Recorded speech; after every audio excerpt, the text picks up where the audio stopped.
people said yes, 11 said no. That's our poll today. And see that picture you spoke about with the poll, that clearly is not the same location. I don't know. Yeah, you could just watch the picture and see that that's mischief of. That's not the same location. Those pictures are two different locations. I'll check it out just now. All right. As our guest is on. Oh, I always forget this camera thing. Yeah. Right. Yeah. Right. Well, our guest put his camera on. Richard needs to do the same thing. He's log on shortly. So, Peter George, good morning to you. You have to unmute your mic first. Recording in progress. Thank you, Dorothy. We are not having any. Yeah, morning, see. I need 1 second, guys. Yeah. To get camera ready. But I think you should have. I think it's two things. I think to save yourself in your future, Steve, just put where it doesn't have traffic. It'll take you about half a second. Yeah, I do that. It makes no sense. I just say the usual. We tired 2.5 hours every morning. Tired telling that. But people just like to hear me. People just like to hear me. All right. Of course, I just woke up Peter George. So those on YouTube and Facebook and so on, we do apologize for the quality of his face. Yeah, it'll be a lot easier than hearing Lady Young. Because I tell you something, we're talking about wheat prices, we're talking about all types of other things. I mean, the kind of paralysis that's happening on the roads almost makes everyday life, much less business, impossible. So it is shocking. Wasted time, frustration. You're telling me if I don't leave home between 4 and 4:30 in the morning, then trust me, I'm going to leave home midday or sometime when there's no traffic. Yeah. I deliberately leave home, and I've started leaving home half an hour earlier than usual now. And even at that time, more people are on the road. Yeah. And people dropping their kids to school, and especially if they coming from far off places, have to leave like 5 a.m. and I don't know. Yeah, traffic. I don't know. But good morning to you, Peter George. How are you? Let me try and close this door to get the light right. You shocked me there with the camera. Normally. Only because we're streaming, my friends. Yes, well, I apologize to the viewers. They have to see my face at this hour of the morning. Wake up face, yes. But good morning, Trinidad. Good morning, gentlemen, everybody. Turn the hat back, my man. Turn the hat back. The spectacles on the hat doing a pretty good job of masking everything. Yeah, correct. I mean, there ways. You see, the thing is just women that could do these things. Men ought to do it too. We do indeed. We do. Morning, Peter George. Good to see you. Morning. Hi, Paul. How are you? Morning. I'm good. Well, we like to pick your brain about things national. Let's start with the issue of food prices. You're a restaurateur, businessman. You are front and center in having to deal with supply chain issues, raw material issues for your restaurant chains and your food retail outlet chains. How is it affecting you as a businessman? Well, I tell you something. It's gotten to a stage now where, and I said this, I had said this a couple of months back. I think on a TV show. I think it was Morning Edition. And they asked if it was the beginning of the end, and I said, actually, it's the end of the beginning. I said, this is going to get very, very painful. It's going to affect us with items that are so critical, right? And you're going to have all of the adjunct price increases, such as obviously fuel and other things that are going up, but which will affect transport and really taking money out of the pockets of not just the working man or woman, but everybody. It's going to affect business investment because you couple it with the fact that when you look at the business environment, your money is trapped. You can't get foreign exchange. The difficulty, the traffic that we spoke about, the inefficiency, the lack of productivity. You're going to find an increase in prices and a decrease in economic activity. It's not going to be a collapse, but you're going to feel it, and eventually it's going to have a bad impact. So here we are now, chicken, egg, rice, and obviously flour for the second time in 4 months. And when you compound the fact that it was 22% and now 33%, right, is not 55, right? It's more like 66, because let's say the baseline was $1 and it went up 22, it went to 122, and now it's 33 on 122. So it's another 41 cents if using the dollar as a baseline. So you're looking at a 65% increase in flour in 5 months, and potentially the possibility of more. So it's serious. As It's someone very, who, very who, who hard. has a chain of bakeries, you are critical to Linda's, and Linda's is a very popular bakery with a range of price points on your product line. How is it affecting your price points? Well, I don't know if you all know, in January, Linda's did not raise its bread prices. We took a decision at the time to wait and see what was going to happen. I'm not doing this. I'm not saying this, to look for credit. But when it happened, a lot of other stuff, was happening. There were a lot of other shocks in the country. And we took a decision. And we said, listen, let's wait and see what's going to happen. All of the information to me from my suppliers and partners abroad is like, Peter, this is not going to get any better anytime soon. So we did not raise prices. We did some voluntary salary decreases at senior management level. We spoke to as many of our partners as we could have and said, listen, what can we do to keep these prices? And we didn't raise prices. But after 3 or 4 months, and other inputs began to go up as well. Yeah, you talk about yeast. I mean, the importation of everything. We took a small increase about 3 or 4 weeks ago. And then, of course, this happened again now. And I told the team yesterday, and the media called me, there'll be no price increases right now with Linda's. We're going to monitor what's happening for the next week or two and see the situation stabilizes at all. But it's have a huge impact on the business. Remember, Paul, with bread. Now, when you talk about things like doubles, there's chana, there's curry seasoning, there's all types of things. Bread is really flour and water. So 70% of your input is flour. So when that price goes up by 65% over 4 months, your input costs, essentially, look at 65% of 70%, is a 40% increase. I mean, that's the difference between, a business making money and being bankrupt. So there needs to be some adjustments. But right now we're going to hold off. We're going to hold off again and see how best we could absorb this, certainly in the short term. But it's a challenging time for us. When you say, what do you think the state's response should be? I mean, because this is happening all over the world. This is not exclusive to Trinidad and Tobago. This is Russia-Ukraine war. This is fuel price increases. This is wheat out of Ukraine. This is shipping.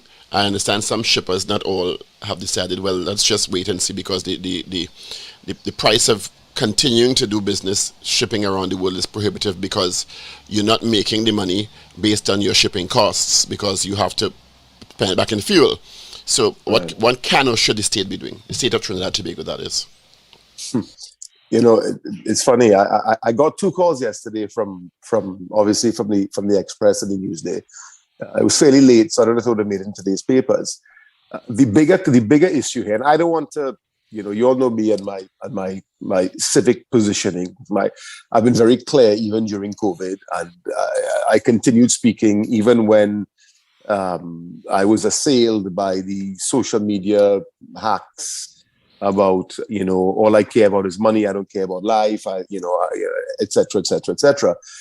The reality is, and I said yesterday, what can the state do? Well, there's a lot that the state can do.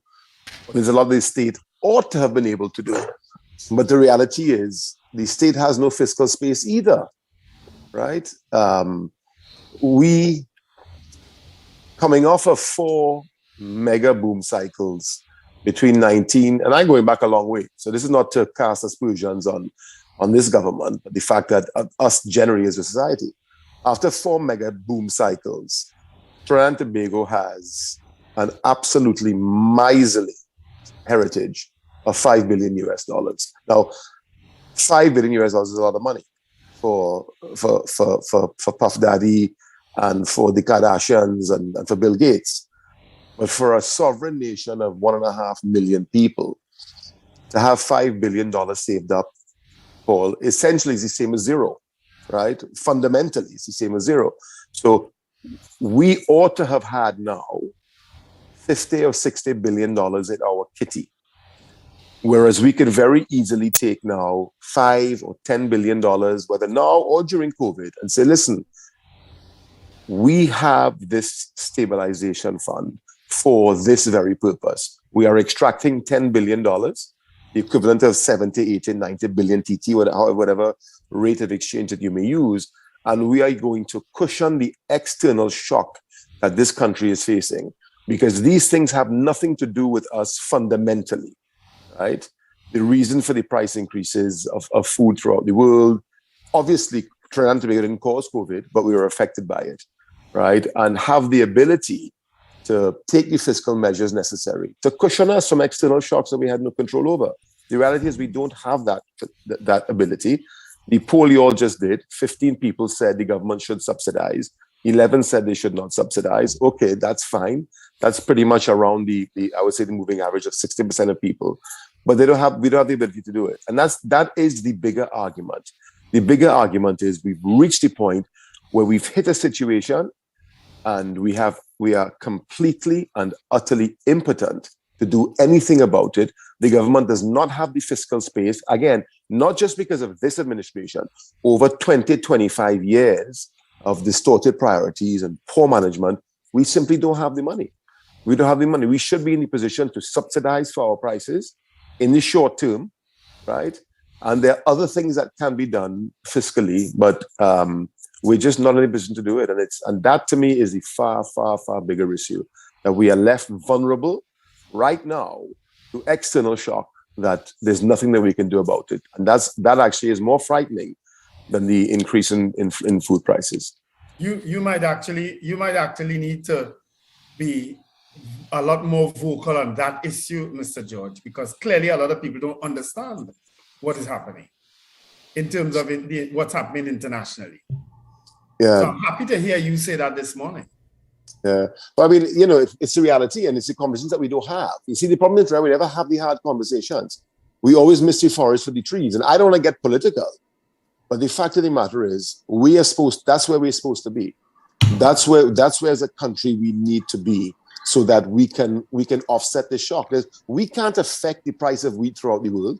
There's nothing we can do. We can't lobby. We can't speak to anybody.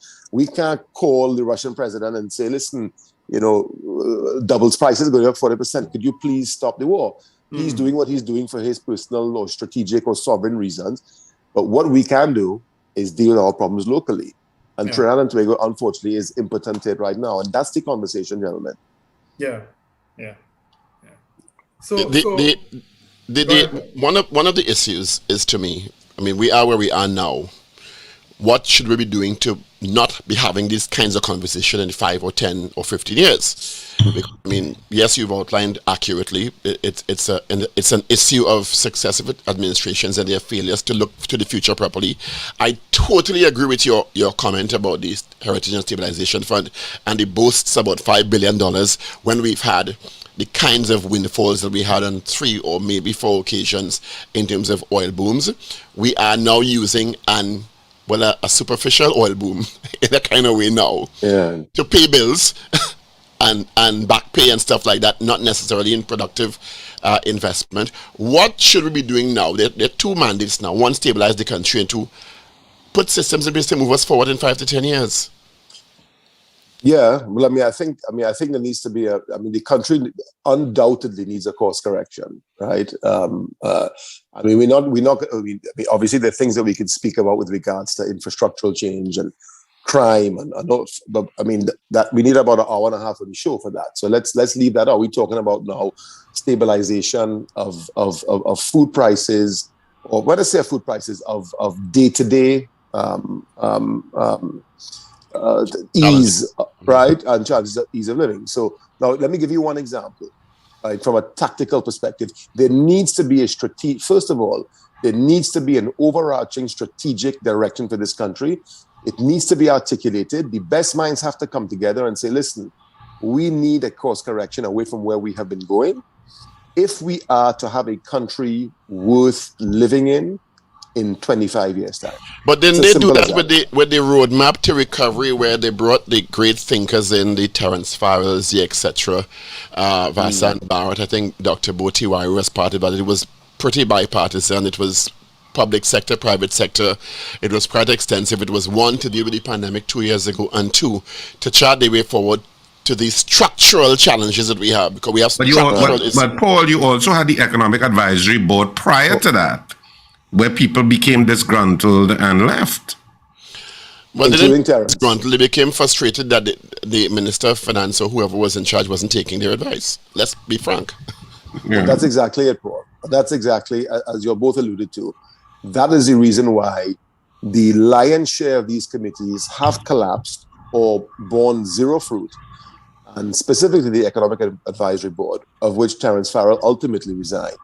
And then you have, I think Ronald Ramkissoon also resigned, right, from that. So all of these committees that are put together from the perspective of the optics for the country, and I think the bigger issue is that the advice that is given to them, right, gets superseded by the political narrative. So we have to find these scenarios where what the country needs to do happens to dovetail with what the political agenda, So in other words, when you give a piece of advice saying, well, let's do X, and it suits the political agenda, it's done. But you say, let us do X, and it does not suit the narrative, it simply is discarded. But let me make the obvious comparison. We all in the same Caribbean region. Guyana, Barbados to some extent, but though Barbados has significant challenges. And I want to really cite Jamaica, are in the same general area, facing the same global challenges. But you're seeing a difference in inertia in those countries. What's the difference? Is it all politics? It starts with the word starts with L. Leadership. And it ends with ship, and it's leadership. And it's very simple, right? And I'm going to say something else as well, certainly with regards to Barbados and Jamaica. There aren't the racial tensions that we have in Trinidad. We have to accept that reality. I mean, I'm not trying. We are what we are, but let's not be fools, right? So they have neither the racial or political tensions that we have. And certainly for Well, that's not true in Guyana. Oh, no, yeah, I left out Guyana because Guyana is still new, right? And this explosion that Guyana is having right now, I think by all the evidence, I think they are looking at the mistakes that Trinidad and Tobago made, and they're trying not to copy them. So let us see. I mean, Guyana is a story that's now beginning to be told, but I'm using Jamaica, I said specifically Jamaica and Barbados, and it's also the leadership issue. I mean, what Mia Motley has done. And I was on radio yesterday morning on Panchayat, and one of the callers called and said, but she's laid off 1,000 people and she did X, Y, B, and Z. And I said, these paths are always fraught with some type of challenge, right? But what she has done is she has set the country on a path, right, where she made it clear, I'm going to have to make some hard decisions, but I'm going to build brand Barbados. I'm going to speak and I'm going to lead the country in a way that investment in the country is going to increase. So while I may lose 1,000 on this side in the short term, because I have to do it, whether the IMF or whatever the case may be, I have to do it, I'm building benefit on the other side, which will redound to the country in the long term. I mean, Barbados now has made an almost 180 with the challenges that it has. I mean, the pride in Barbados. I mean, I have a business in Barbados. I'm looking for a second one. Going to Barbados now is almost a joy. Similarly, in Jamaica felt they had more of a day of reckoning from the perspective that they all had to come together, and they did. Unions, civil government, everybody, and said, listen, if we don't down our swords now and come together for Jamaica, we're in trouble. Right, and they face that realization. I don't know Trinidad has yet to face that realization, and the leadership that we have here. I mean, just look for this Attorney General thing, which to me, honestly, is not a major issue for Trinidad. And I don't know who handles the communication with the government. This should have been resolved well over 10 or 12 days ago. But where is the Prime Minister? We have not, we're going through one of the most tumultuous periods in recent history. And we hardly hear any Prime Minister speak at all, much less on certain issues. We're not hearing the leadership. The leadership is empty. The leadership from the police service is empty, save for some statistical exhortations that make absolutely no sense. The leadership from the business class is not there. Leadership from the clergy is not there. I mean, all we're doing is reading newspapers every day and reading about the demise and the collapse of institutions in the country on a daily basis. And there's not even a solution being proffered. Are we speaking here about the person who's acting as Prime Minister, Mr. George? Because we know that the Prime Minister has stayed back for medical checkup and so on. So is it that we expecting the Prime Minister, Dr. Rowley, to speak from where he is, or the acting Prime Minister? Well, I mean, the point is either one, right? Mm-hmm. I would assume on the matter of the Attorney General, which is the most critical arm of the government after the Prime Minister, I think the Prime Minister would have spoken. I mean, I don't think, and if it is the Prime Minister is in such dire health that he can't speak, which I certainly doubt that it is, and I sincerely hope that's not the case. Mm-hmm. If it's that, we need to know as well. Remember, when you're in public office, you're public property. So the health of the Prime Minister is our business, whether you like it or not. And we need to know what's happening. So post the Summit of the Americas, where we saw a couple of clips about him speaking about the global issues, it's now been 7, 8, 9 days that we've not heard a word. So whether it's I believe it's Imbert who's the acting Prime Minister, mm-hmm. or the Prime Minister himself, there needs to be some discussion. There needs to be just make the public feel comfortable. It's part of the problem, Peter George. And I'm saying this from trying to take it from a different angle. When people like yourselves speak, when people who seem to want to move past the I'm aligned to red or I'm aligned to yellow speak, there is a vitriol that comes out against you. So you can't even have a passionate discussion and voice your opinion about issues that affect you and your family without being the subject of attacks in the public domain. Because if you're attached to red or yellow in many instances and towing that narrative, you are attacked very often. Yeah. We can't even get past that on a national level to discuss it. So we have an issue with the Attorney General, we have an issue with flour prices, and we have an issue with traffic and crime. And it always descends into, well, when your government was in power, what you do, or this government in power not doing nothing, and as opposed to... Paul, I think the tone is set by the leadership. Remember those people who become vitriolic on social media, and I think that's what you're talking about, social media particularly. Mm-hmm. A lot of that tone is set by the leadership of both parties. And holding people who have extreme positions and the country is so... And are you saying, and I'm asking yourself this, and Peter, just, is it that the country is still so immature in a lot of ways that we can't... We're talking about the leaders deciding their swords just now, Peter, but people have agency, people have free thought, or is it that we're so locked into those two streams that we can't even have a civil discussion about the issues facing us? Well, we have free thought, and I mean, to add on to Richard, we have free thought, but do we have truly liberal thoughts? I mean, are we free from the shackles that have created us? I mean, we're getting kind of waxing philosophical now, but the reality is, we still seek solutions. We still seek absolute solutions from the people that have put us where we are, right? So there's been no, our minds have not been liberated. We still think very much in that early post-colonial mindset. When you look back to we're really getting deep now. When you look back in 1962.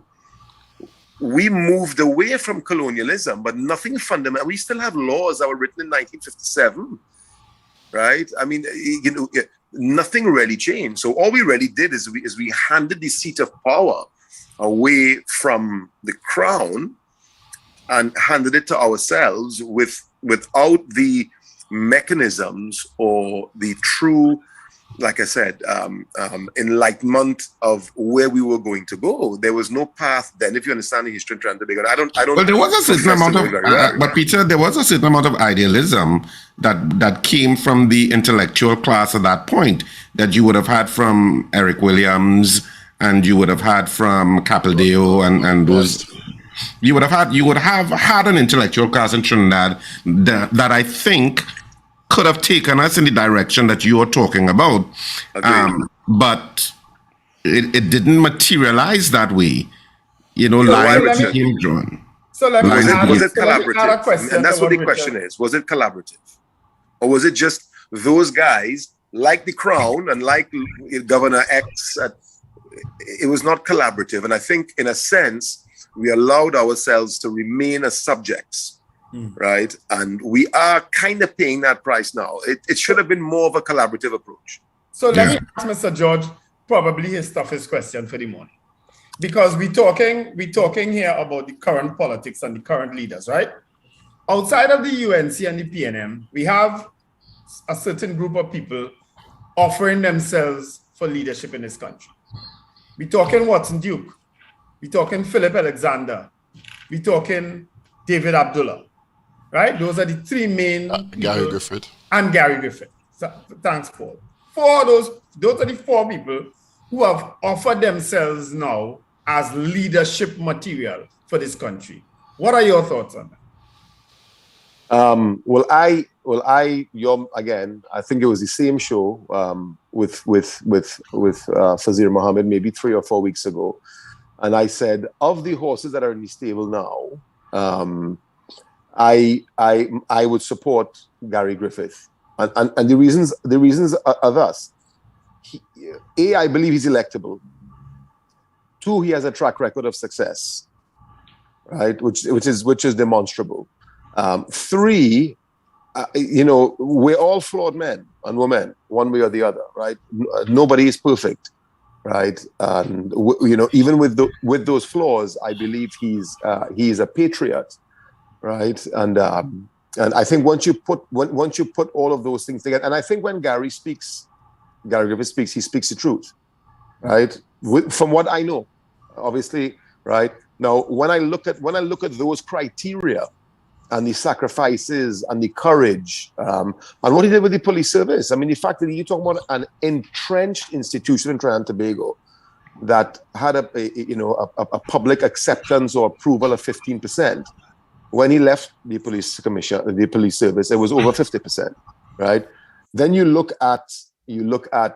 I mean, again, I'm not a political analyst, but when I look at the launch of the PDP at the Hyatt with Spartan Spare and the Spartans Army, and we're going to be giving away 1,000 houses, and we're going to be giving bread to everybody and everything else. Well, to me, it's the same thing wrapped in a different color, right? Philip Alexander is free to speak as he wants to speak, but 40 and 50,000 views on Facebook corresponded to 300 votes in an election. So clearly, there's an electability issue there for whatever the case is. And David Abdullah, I mean, I'm fond of David. I know David well. We've had lots of discussions over the last decade or so. But I just don't know if that's going to move the needle. So of the aspiring, those who are out there, that's where my support would be on the premise that an appropriate team can be built, a support structure around an individual. And here you have somebody that that has proven I can get the job done, and that's where we've reached as a country. But do you think you mentioned electability earlier on, and electability is very important. Gary Griffith is, according to some people, popular. I think he was an effective police commissioner. Despite his shortcomings, we all have them, as you said. Yeah. And to be successful as an outsider in that kind of institution takes some kind of leadership. We can't count that. But will that translate into taking votes? Because if you have 300,000 people now generally assigned to the UNC and 300,000 generally assigned to the PNM, give or take the marginal constituencies, you have about 150,000 who are ineligible to vote, and you have about 100,000 who will never vote.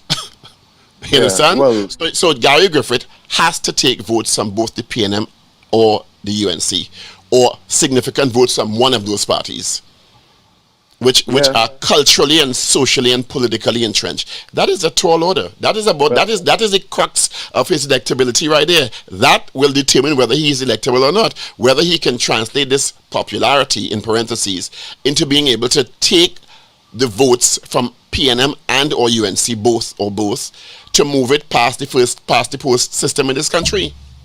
I'm not understanding your math, though, Paul, because I know in the last election cycle, it was over 1 million elected voters who were, over 1 million people eligible to vote.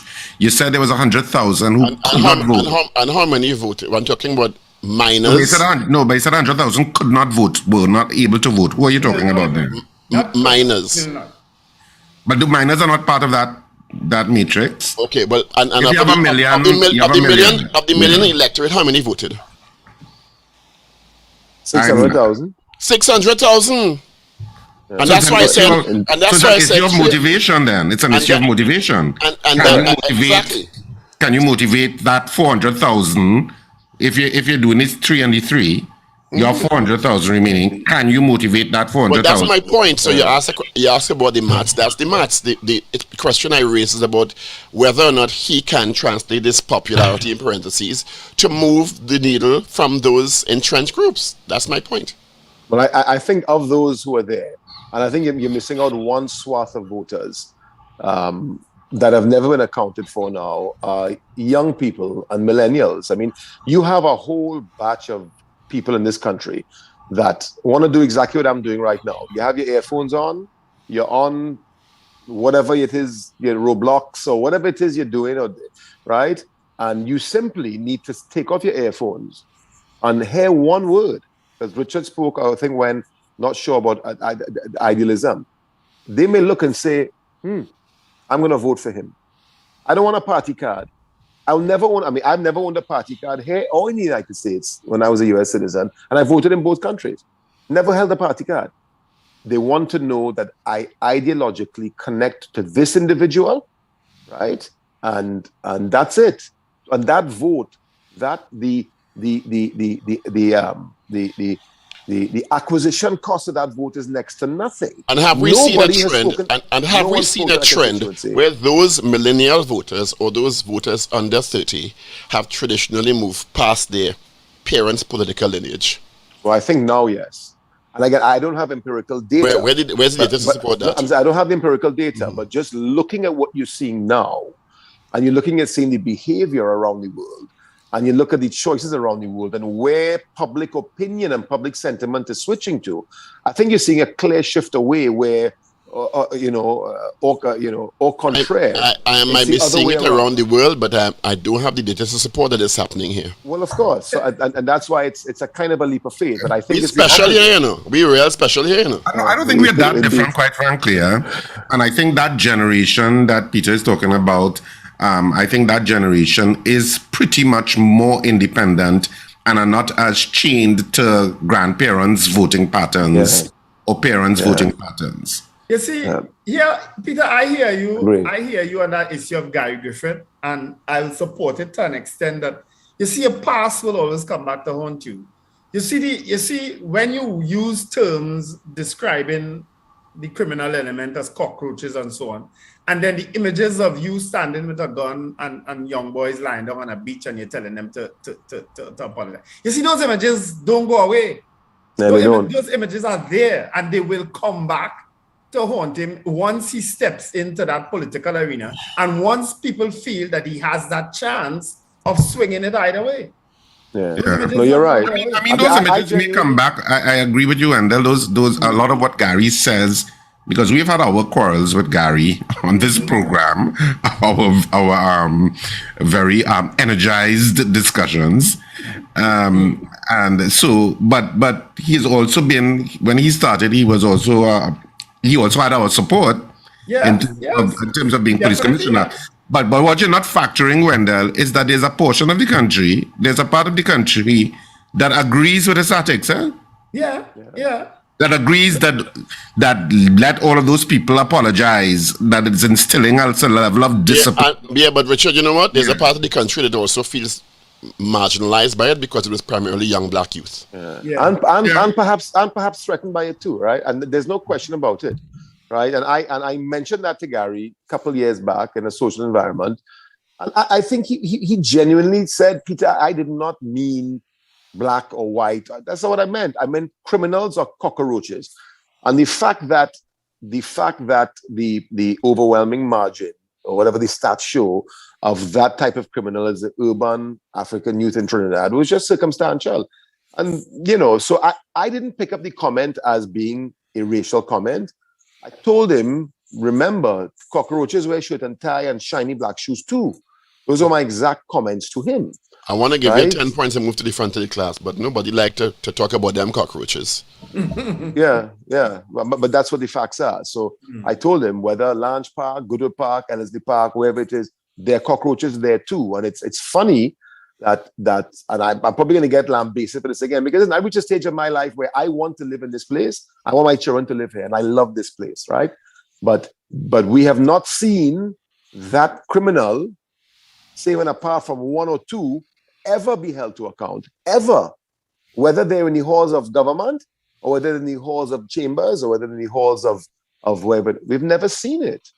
So to think that the woes of Trinidad and Tobago are squarely on the backs of those so-called cockroaches, I mean, it's a preposterous suggestion, right? But the fact is, those are the ones that create the conflagrations and the incendiary environment that we're in. And we think that, that's where our problems come from. Those guys didn't become criminals. I mean, some are born that way, right? But those guys, whatever color I don't know that anybody's born a criminal. No, what I mean, yeah, but I mean, some are nurtured from young. When you're born, you may be nurtured from young in an environment, but to say that somebody's born a criminal is a bit. Well, no, I agree, but I don't think. But again, I'm not here to defend, but I don't think Gary meant in that utterance. I don't think he meant specifically from a racist perspective. But you're right. Those things, and Richard is also right. People saying, there are those who are so browbeaten from how bad the country is, saying, I taken anything that's going to stabilize the situation. I want a country reaches a point, like a business, like a family, when all the gloves are off, any rule applies for normalcy. That's how you lead yourself into authoritarianism, demagoguery, and submission. Because what's the next major shock this country is going to see? The next major shock that we're going to see. The next major tremor in terms of social tremor, like we see in the flour issue now. We saw the fuel price, the not subsidized, and of course that has consequences for other prices. What's the next major economic shock we're going to see? Well, I think Trinidad, there's a phenomenal resilience about Trinidad. I mean, it's going back to the state of emergency in 2011, when businesses were literally closed, and then for months people put out of work in certain sectors, and then we opened back the country. And I never agree with that state of emergency. Put that aside. We opened back the country at the end of November, early December. Christmas kicked in, then Carnival kicked in, and it was almost like it never happened. So, and similarly with now, there's been a bit of a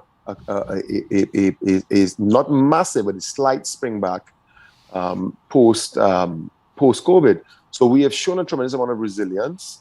I think it's not as much about confidence as it is about Trinis don't want their way of life to be impeded, right? And if they need to, and there's a level of confidence inherently in Trinidadians that I go max up my credit card, I go spend because I know I'm gonna be okay in the end. Whereas foreigners tend to be a little bit more circumspect and say, I'm not gonna, abroad. Maybe that's an educational aspect. I don't know. So that has helped us. That never-ending stream of confidence, and we're going to be okay as part of our society. But there's going to come a point, Paul, Wendell, Richard, Steve, there's going to come a point when there simply is no longer any gas in the tank, right? That point is going to come, right? And I think when that point does come, if there's nothing we do to offset it beforehand, you're going to find yourself in a position where we're going to have some pretty impressive economic challenges. I mean, I don't know how much longer we can hold on to the hydrocarbons. The action is in Guyana. The interest is outside of Trinidad. There is still going to be some activity, but I think when the time comes and the government has potentially run out of borrowing capacity and they can no longer fund the types of state transfers and subsidies and programs that we've become not just used to, but become dependent on. I think if that happens, and it's a good ways off, but if that were to happen, we'd find ourselves in a situation where not just our pockets, our way of life becomes affected. I think when that happens, I know taste is an issue. I mean, developed taste, cultural taste, but somebody mentioned earlier on in a call, cassava flour, Edo's flour, and those types of alternatives to wheat flour. I know it's a built-in taste issue and a production input issue in terms of how you make your products. Are those options in the long term, in the medium term, in the short term? Well, certainly with regards to flour, yes, it's an option, but it's more expensive. I mean, cassava flour is more expensive to extract, to mill. I mean, the process of it will make it significantly more expensive. So, I mean, the opportunities for cassava flour from an export perspective over the last 15, 20, 30 years should have been explored, right? But as a substitute for wheat flour, that's not, for us in Trinidad and Tobago, that's not a reality now on a wide scale market basis. Will there be niche and pockets within the country that use cassava flour? Sure. I've tried it, and quite frankly, it's damn nice. But on a commercial aspect, that's not a solution for us right now. Dollar-wise, it isn't. Broad question, what are businesses doing?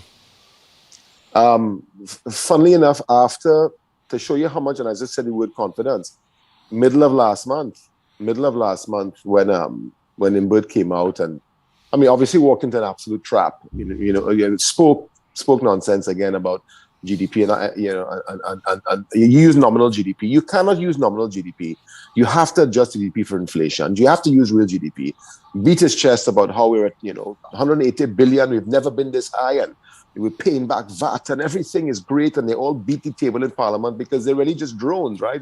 They don't know, and they just listen, and they all beat their tables in Parliament. When your GDP really is, when you factor in for inflation, is more like where we were in 2012. So there's been a 7-year retraction, and the unions are like, "Oh, really? Well, things good? Well, lovely." And they got up and they said, "Well, what about us?" Prime Minister had to walk back his comments, right? And say, "No, if we borrow money, if we have to pay that, we have to borrow money." And so it was like, hang on a second, you're beating the table about how great you're doing. Now you're saying we have to borrow money. So Imbert got himself into a trap, right? But when he came out and spoke that way, the importance of confidence, you saw a spike, a quick spike over the course of, and I spoke to retailers in town, I spoke to supermarket retailers, and we all saw this spike simply because the Minister of Finance came out and said this, albeit that it was inaccurate, right? So from that perspective, we got that jolt because people felt, again, okay, I feel confident that I can go and spend my credit card because we're going to be okay. Because most citizens are hardworking, patriotic, enterprising people that they don't understand the mechanics of macroeconomics or microeconomics. And the Minister of Finance said things are going to be good. So we got that spike. Outside of that, luckily for Trinidad, Paul and gentlemen, we have a lot of savings. I think there were $110 billion in retail deposits in Trinidad and Tobago banks. Corporate deposits were equally as high. There is savings in Trinidad. That money is still being spent, thankfully, because, if someone wants to buy a car, they have money saved up, they're going to buy their car. They're going to go out. They're going to buy what they have to buy. So there's been a level of activity. I don't know how sustainable it's going to be, especially considering some of the other factors. Well, but current you situation. take word confidence. We don't feel the cliff anywhere close. Yes, and that's so important. I mean, countries have built their economy on confidence. I mean, it's as simple as that. They've had cash flow issues. They've had balance of payments issues. They've built their country on confidence, and they got to a stage where you had the economic activity and the aggregate demand that you've gotten yourself out of that problem. I just don't know if, and I know the new word is ketchup and mustard, I don't know if you're going to get that level of confidence from ketchup or mustard. We've not gotten it in the past, and I don't know if we're going to get it now, but there needs to be some type of catalyst where the country feels good. And I don't mean going for carnival. I mean, where the country feels a level of sustained confidence that we're going to put money into the ground. And the next thing is we have to, this distaste for business in the country has to stop. It has to stop, and it has to stop from the highest levels. I'm going to throw a piece of pecan at you. I'm going to throw a piece of pecan at you. You're sounding like a possible Guy Griffith Minister of Finance here. Well, I mean, the trade point and is, industry. listen, I've been asked, and I've said it, and I say it sincerely. I love my country, right? I mean, I obviously have 1,000 employees. I have big businesses that I love everybody. I love my guys, and they depend on me. And it's very difficult for me to go into anything outside of that now. But I love this country, and if it comes to a point that something needs to be done, and I'm like today.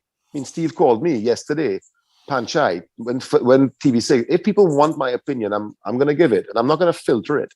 I'm not going to be rude. I'm not going to be abrasive. But I'm not going to filter what I say, because at this stage of my life, I mean, in our country's life, people need to speak. And when I spoke out and said I support Gary's, we appreciate that, and we run out of time. But you said you're looking to open a second business in Barbados. What's the main difference in operating in Trinidad and Tobago and operating in Barbados as a businessman? Honestly, Paul, I mean, infrastructurally, ease of business. I mean, they still have their challenges with regards to things taking long. The overall environment there is one that is harmonious. You know, you go to traffic lights, you know, and there's a line of 25 cars waiting to turn left at the arrow. Nobody jumps the line. You wait in line. There's a kind of a respect. There's a kind of a, you know, a patriotic disposition, and discipline. But they still have the Caribbean, give me beer, ma. You know, it's not to say there's some kind of militarized, drone-like environment. So I think Barbados is a wonderful blend, and I think what Mia Motley has done, again with confidence, she didn't have much else, right? And she did call in the IMF, and she spoke about the future of Barbados. She's built brand Barbados, and she's created an environment where people are now flocking to Barbados, right? We opened a business, Abuso, in 2014, so we were there a long time ago. But I think that's what she's done, and it's the importance of just knowing that you have somebody with two firm hands on the wheel. Has she made some poor decisions? I think she has. Right? One or two. I don't think it should have become a republic just yet. I think things shifted a little bit too quickly. But it's that level of leadership and what seems to be genuine care and genuine love for the people of the country beyond some political speech. So I think, and that makes a difference. It trickles down into how your society behaves and how your country responds. Let me be controversial. Is it an age thing? There are several who suggest that there are people across the region and the world who the leadership of the 70-year-olds and the 60-year-olds is markedly different to the leadership of a 55-year-old like Mia Motley. And I'm not being ageist here, because there are advantages to being a 70-year-old leader, because you have a lot more experience and you kind of develop a lot of intellectual knowledge along the way. But some also suggest there's an advantage to being a younger leader, where you're closer to the demographic you're trying to elicit change for. I mean, there's two things. I mean, you're looking from a getting vote perspective. That's one part, but experience is and I mean, I'm just going to proffer that Richard probably is, a notch older than the rest of us, and maybe by about 6 months or so. But he looks like it anyway. Yeah, so he looks like it. So you're not far off there. Yeah. What road are you going down, Peter? Yeah, I prefer him as a senior. No, but I'm saying it. Experience. Yeah, pause for it's the quality of your experience, right? Whether you're 50 or whether you're 70, it's the quality of the experiences in your life and the challenges in your life. And when you have quality experience, I don't really care what age you are, right? At 70 years old, you can be a strong and effective leader by understanding through the quality of your experience that I have to assign responsibility. I have to delegate responsibility. The problem we have here is not just the age of our leadership, is the fact that we have a system where we are a kingdom, and in the business circle, someone they're friggin', Rowley, or acting like God. And I said, He is God. But what are you all trying? We have a system where the political parties select the candidates for the lower house, selected by the party, not by the people. You then win what I call the sweepstakes. You now control the lower house. You appoint every member of the upper house, right? So where's that check and balance? Does not exist. The president who chooses the independent bench is chosen by a parliament, whoever has a majority. And then every state board chairman, every RHA chairman, every position of authority and responsibility in this country is chosen by me. So the entire country serves at my leisure. And you want to tell me... The Prime Minister is really God in Trinidad to be God. He is. He or she is God. He or she is God. He has a God complex. That's what it is. So that's a far bigger problem to us. That governance structure is a far bigger problem to us than the age. We have to have a federal system like America where the people choose their candidates so that the members of parliament represent the people, not the party. And the next thing is members of parliament should not serve in cabinet. We have to understand the importance of being in the House of Representatives. In Trinidad, it's exactly the way around. Patrick Manning wanted that, actually. He wanted to expand the Senate and let members of parliament remain members of parliament. I remember that. Yes, and that's what they should be, because and then, like in America, the president, you say, right, listen, you go and pick your cabinet, pick whoever you want. But understand, they come to the Senate committee, that we will approve them. And if one morning, Senator Paul Richards, right, decides, I'm going to call in the Minister of Finance to the House Ways and Means Committee, you find your backside on Capitol Hill at 9 a.m. and we Accountability. We will ask you, yes, because we represent the people. You represent the executive. What we have now is MPs, upper, lower house, everybody serve one person and one person only. And that's not his fault. Mm-hmm. Man, you give me that, I might be the same way. You have to be an exceptionally grounded, moral individual to say, listen, I'm not going to, this power, I am going to disperse this power in the interest of the country. So that's a far bigger problem. So when we have the ability, and to change that, you need to get 31, or 32 seats. So where are we going? So age, I have no issue with. I will vote for Richard tomorrow. I have no problem with age. Wow. Richard.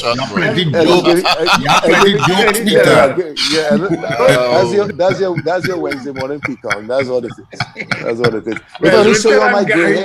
Richard and Gary together. That'll be a sight. What? That's a hell of a ticket. I'm that, for sure. That's a frightening ticket. Thank you for being with us this morning. We appreciate it. Guys, always a pleasure. We'll talk again soon. All the best to you. Thank you so much. Thanks, Steve. Okay, Steve. Take care. All right. Of course, that was Peter George that we were chatting with. Recording stopped. Always good chatting with Always good. All right. AV has been sitting on the chair and been grumpy about it, but she's ready to do news. Let's get into it. All courtesy Champlain Auto Services. This is your news bulletin from Power 102.